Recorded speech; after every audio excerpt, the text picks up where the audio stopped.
যে যেখান থেকে আমার এই ভিডিও দেখছেন সবাইকে প্রাণ ঢালা অভিনন্দন ও শুভেচ্ছা। আশা করি সবাই ভালো আছেন। সামনে ঈদ আসছে, ঈদ উপলক্ষে অনেক আয়োজন, অনেক কেনাকাটা, কুরবানি, অনেক আত্মীয় স্বজনের দাওয়াত, বাড়িতে কি খাবে কি করবে, সেমাই ফিরনি পিঠাই, নতুন কাপড় চোপড়, কত কিছুর না আয়োজন। কিন্তু আমার জীবনে এগুলো কিছুই নাই।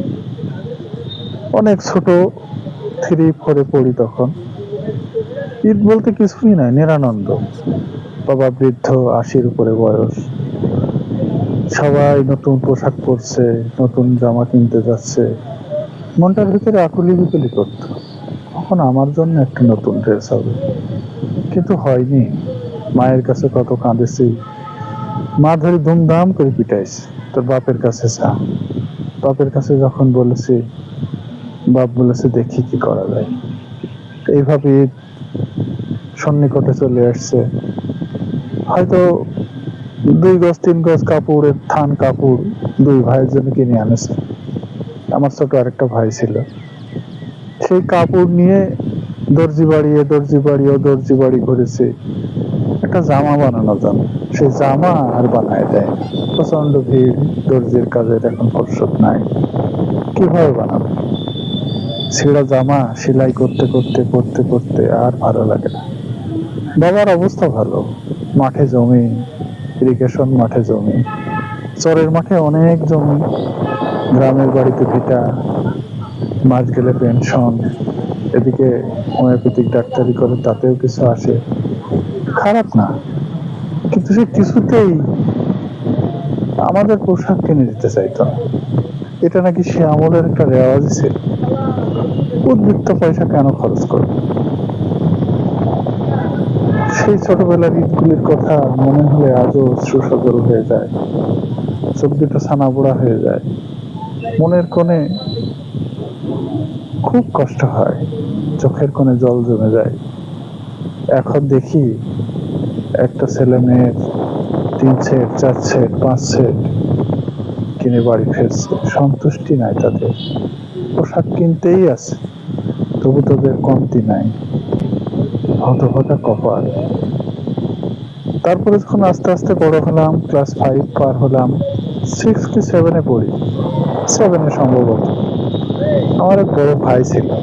তাদেরকে আমরা আদর করে, শ্রদ্ধা করে, সম্মান করে মিয়া ভাই ডাকতাম। তো মিয়া ভাই বছরে একবার আসতো ঈদের আগ দিয়ে, 2 থান কাপড় নিয়ে আসতো, 1 থান প্যান্টের, 1 থান জামার। এই 2 থান কাপড়ে 2 ভাইয়ের 2টা প্যান্ট 2টা শার্ট বানাতে হবে। এই 2 থান কাপড় নিয়ে ঘুরে ঘুরে ঘুরে ঘুরে কোথাও কিছু বানাতে পারে। যখন 7-এ পড়ি তখন আমাদের এলাকার মানুষের অবস্থা মোটামুটি ভালো, বানায় আর কেউ দিল না। তো বন্ধু বান্ধব আশপাশের সব ছিল, ঠাট্টা করতে লাগলো, মস্করা করতে লাগলো, দেখি রে তোদের বাপের অত ভালো অবস্থা, তোর পোশাক নাই। তো ওই পোশাকের থানটাই নিজে দেখালাম যে এই যে থান আনেছে মিয়া ভাই, বানানো হয়নি। সে থানগুলো ছিল হয় রেয়নের, নাহলে টিটিআই পলিস্টারের, না টিটিআই ট্যাটনের, ভালো কোনো কাপড় আসেনি। আসছে গজ কাপড়, স্ট্রেপ টানা, সে সাদা রং, ফ্যাকাশে রং, কোনো রং নাই, বিবর্ণ কালার। জীবনের সেই সময়টা ভাবতাম অনেক বড় হব, অনেক টাকা ইনকাম করব, ভালো ভালো নতুন জামা কাপড় কিনবো, পরিবারের সবাইকে দেব, ভাই বোনকে দেব। কিন্তু সেই ঈদের সময়ের সে আনন্দ বড় হলে আর হয় না। সেই ছোটবেলার যে আনন্দটা, সেটা একসময় সবই মুছে যায়, সবই হারায় যায়, আর সেগুলো হয়ে ওঠে না। ছোটবেলার যে বল্গাহীন হরিণের মতো জীবন, যে উচ্ছল জীবন, সেই জীবন বড় হলে আর হয় না। জীবনের সেই ছোটবেলার আনন্দগুলো অনেক মূল্য দিয়ে কেনা, অনেক দাম দিয়ে কেনা। আমরা এখন বুঝি সেই সময়টার কথা, এখন বয়স হয়েছে, এখন বুঝি যে সেই সময়টা কত কষ্টের ছিল। সেই কষ্টটা বড় কষ্ট। তারপরে ছিল বিভিন্ন রকমের সমস্যা। একদিনকে খুব মনে পড়ে, বড় ভাই প্রফেসর, ভাবি প্রফেসর, দুইজনই আসলো। দুইজনই আসছে, পোশাক আশাক নিয়ে আসছে, তাদের ছেলে মেয়েদের সবার জন্য পোশাক আছে। আমার জন্য নাকি থানটাই কিনতে ভুলে গেছে। কি আর করা, ভাই বললো ঈদ চলে যাক, পরে কিনে দেবো।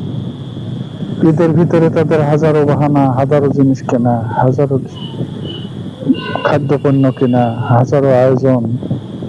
একটা কোরবানির ছাগলও কিনলো ভাই, কোরবানি দেওয়া হলো। আমার মনটা খুবই খারাপ। ছেঁড়া প্যান্ট, ছেঁড়া জামা, চোখের পানি দিয়ে ঝরঝর করে চোখ দিয়ে পানি পড়তে লাগলো। নিজেই সুই সুতা দিয়ে সেলাই করলাম, এই করলাম। ঈদের দিন নামাজে গেলাম, কিছুই ভালো লাগলো না। বাবার মুখের দিকে তাকায় দেখলাম সে এতটাই বৃদ্ধ, তার দিকে আর কিছু বলতে পারলাম না। খুবই খারাপ লাগলো। মাকে বললাম, মা জীবনটা কেন এমন? তোর বাবার একটুখানি ভুলের জন্য আজকে এমন। সবার জীবন কি এমন হয়? বললাম, হ্যাঁ, কারো কারো জীবন হয়। সেই নিয়তির কথাগুলো আজকে বড় ব্যথা দেয়। আজকে চারিদিকে চাই, দেখি এই 2026-এ ঈদ কত আনন্দের, ঈদ কত পরিপূর্ণ।